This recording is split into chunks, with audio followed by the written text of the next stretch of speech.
Well, welcome to Serve Coach with Steve Sjogren. We're doing this shorter version of this for those that are on the larger mailing list that we connect with, and I am so glad you take the time to be with us here today. I am today with Dave Workman. Dave is the senior leader, the senior pastor at Vineyard Community Church in Cincinnati, Ohio. Dave, welcome. Thanks so much, Steve. Good to be with you. Good to be with you. Thanks so much for taking the time to be with us. And we're Absolutely. talking today about E2. And E2 is, what do those two words stand for, Dave? Evangelism experience. Evangelism experience.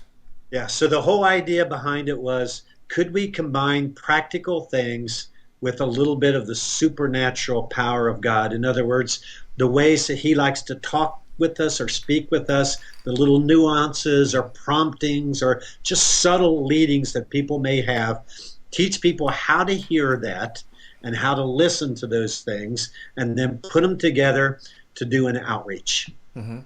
And so have you been doing it mostly with kids, adults? How's it been working? And give us Well, we started off with adults experimenting. How does this work? Can you get a group of people together and just kind of pray and then be quiet and listen for God? And then whatever little impressions you have, put them together kind of like a jigsaw puzzle, and then do an outreach connected with that. I see. So then with that, do some practical things connected to the outreach. But hey, see what God is saying and doing, and going out there and really kind of catching some divine appointments. Mm-hmm. And what sort of, you go ahead. I'm sorry, Dave. Go ahead. Yeah. So then it's migrated into doing it with middle school and high school students, and where we've really gotten our feet wet is with the Summer of Service event that we put on every summer, which is a week-long outreach-oriented, service-oriented conference that we do for middle schoolers and high schoolers from all over the Midwest. Mm-hmm. So this past 2 summers, we've really played with this. Can this work? Can you pull together, a dozen high schoolers and teach them how to hear God's voice, teach them how to be still long enough to catch some promptings from God, and then teach the leader how to put all those together, give them $80 and send them out to do some sort of outreach with these, maybe a picture or an impression or an idea, or maybe some thought of a type of person that we're supposed to connect with or whatever, and let them go for it. And so they pray, they get the idea of what they're supposed to do. They don't have a big meeting and take votes on it or anything like that. They just kind of go by consensus. Is that right? So a little bit by consensus, but the leader is there to help shape the thing. And ultimately, especially with high schoolers and middle schoolers, the leader's responsible to try to figure out, okay, with all of these pieces, what can we do with these students that includes those things and some sort of practical outreach as well. And what kind of stories are coming back when they got to do Well, these things?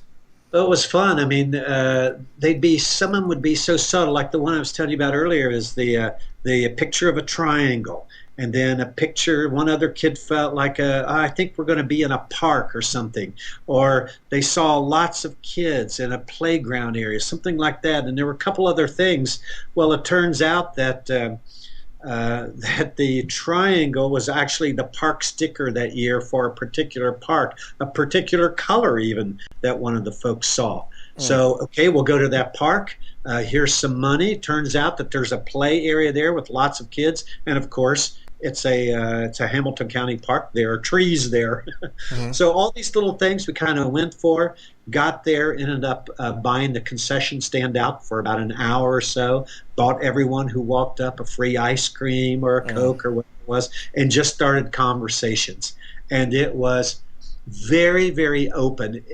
To me, it meant that God was kind of preparing a place or a spot for us to go that was wide open to what he was doing in that moment. Wow. That's why it worked. So people were positively touched. They weren't afraid to be talked to by youth or by whoever.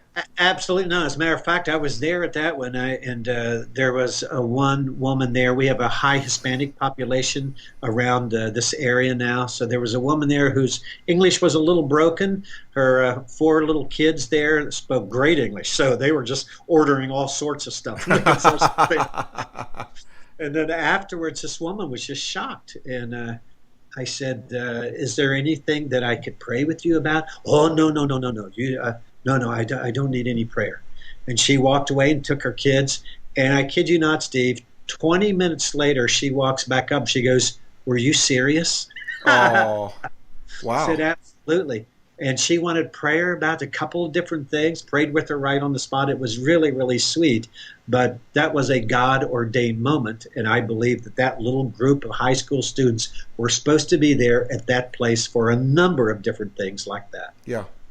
Wow. So the kids, are they being touched positively? I mean, a lot of servant evangelism works such that the greater blessing comes to the person who does the ministry more than the one who gets ministered to. Does Yeah. that seem to be true here too? They're being really growing spiritually, or they're being challenged, the ones that are going out? Yeah, absolutely. I think even to the max, it was of the different types of outreaches that we do of SOS. There's 4 different kinds that we take people through. That one got the highest marks this summer. Mm. And I think it was because 2 things were combined. They were actually doing an outreach beyond church walls, of course, and touching people who have no idea what the church is all about or whatever. It was that practical side, along with, gee, maybe I really did hear God. Mm-hmm. And whoa, can you combine really prayer and outreach? And God really does want to talk to us. That was huge when a particular impression that either they received or someone else in the group actually happened in their outreach. Mm-hmm. It was, whoa, that was the God moment that Mm. really put the things together. Oh, wow, that's powerful. Yeah. So, do you think there's a future for this, Dave? Is this something that could be exported to other churches and other settings similar to this? Yeah, my response is always, why not? Yeah. Try things, try different things. Some things will apply more to some people and some personality types, and other people will gravitate to something else.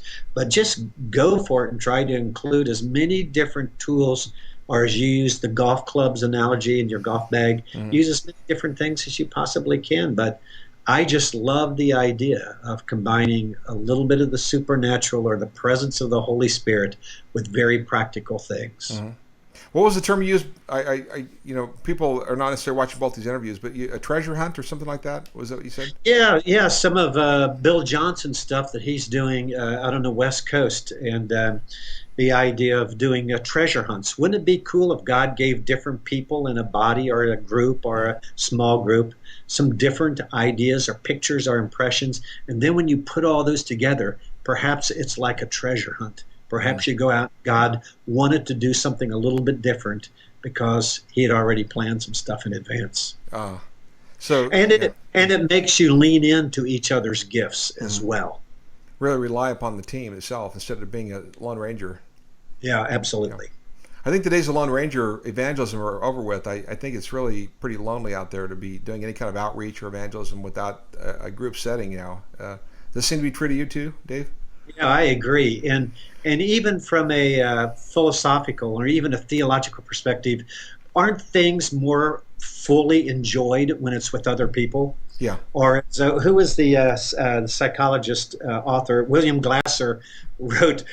He talked about a friend of his. He said who hit a hole in one on the golf course, and he was alone. He said that's a disaster. Yeah. Oh, yeah. So there's something about when we go to movies, how much better is a comedy when the theater is packed full of people. Yeah. There's something about the common experience that makes the experience even more fulfilling. And I think it's like that with evangelism, with sharing Jesus. There's something so awesome about doing it with other people that you get to share that moment with. Wow. That seems to be absolutely true to my experience too. Well, Yeah. well, folks, you've heard this from Dave Workman, pastor at Vineyard Community Church in Cincinnati, Ohio, on the north side of town there. And Dave, thanks so much for being with us. This is very encouraging. I think we can take this and put it in our little arrows and begin to flick a few arrows out here with this. Way to go, Steve. Keep doing what you're doing, man. Yeah. Thanks, man. Thank you.